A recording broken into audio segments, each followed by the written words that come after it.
to eastern and southern Kentucky. This is WYMT Mountain News This Morning.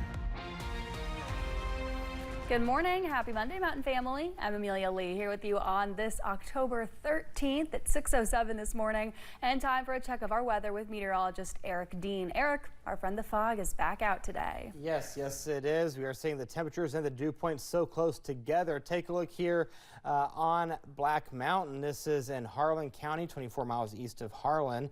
The reason why I like to look at this one is because that temperature sensor is a mile up, so that kind of gives me an idea as to what's going on in the upper elevations. Right now we're at 48 degrees, feels like 48 degrees out there at the 6 o'clock hour. Visibility though is a main concern. Look at Harlan, zero visibility, just 0.3 of a mile in Middlesboro, just over 8 miles in Manchester, 7 miles in Monticello. So again, if you have travel plans, just allow yourself an extra few minutes to get to your destination. Make sure you use the low beams, do not use your high beams. Temperatures right now 40s and 50s throughout eastern Kentucky. Not a bad start to your Monday morning. All is quiet on live pinpoint Doppler radar. I'll have your complete first alert forecast coming up in a few minutes, but right now it is 6:08. We'll toss it back to Amelia.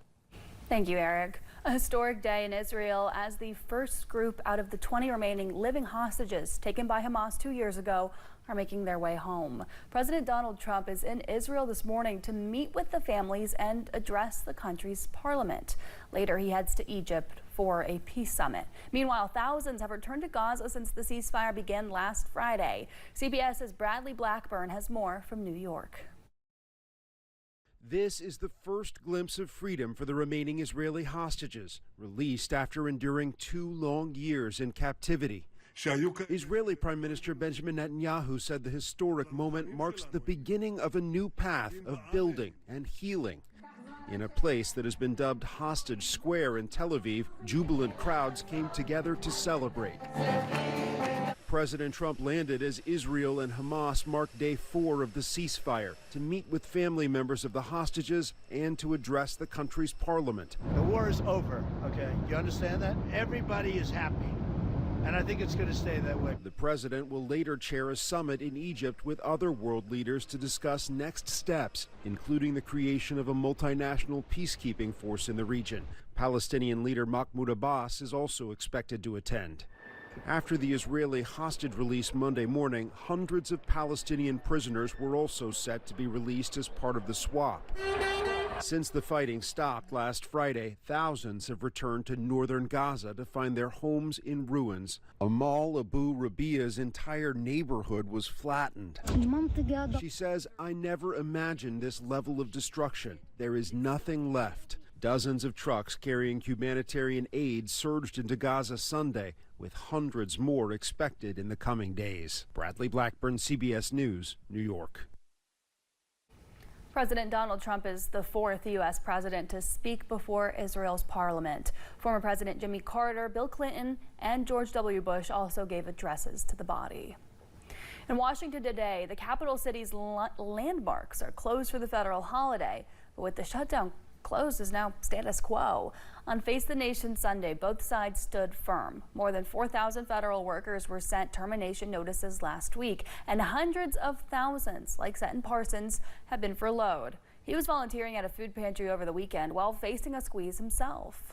Definitely lots of budget bites and cooking for yourself at home. How long can you go without a paycheck? Most Americans live paycheck to paycheck. For now, the Pentagon is still paying service members, bridging the gap by using $8 billion in unused research funds to cover this week's paychecks. Speaking to the press today, President Trump again threatened to end some government programs if the shutdown continues. The president has also said that layoffs will target federal employees for programs favored by Democrats.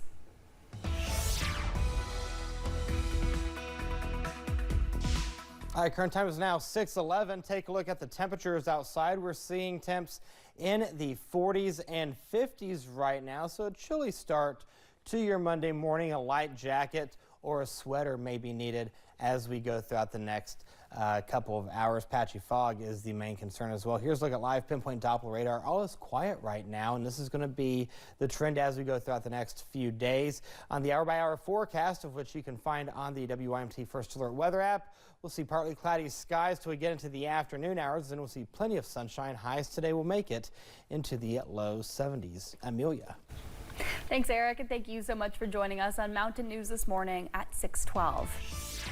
A monument honoring the friendship between Cody Dorman and Cody's Wish was unveiled.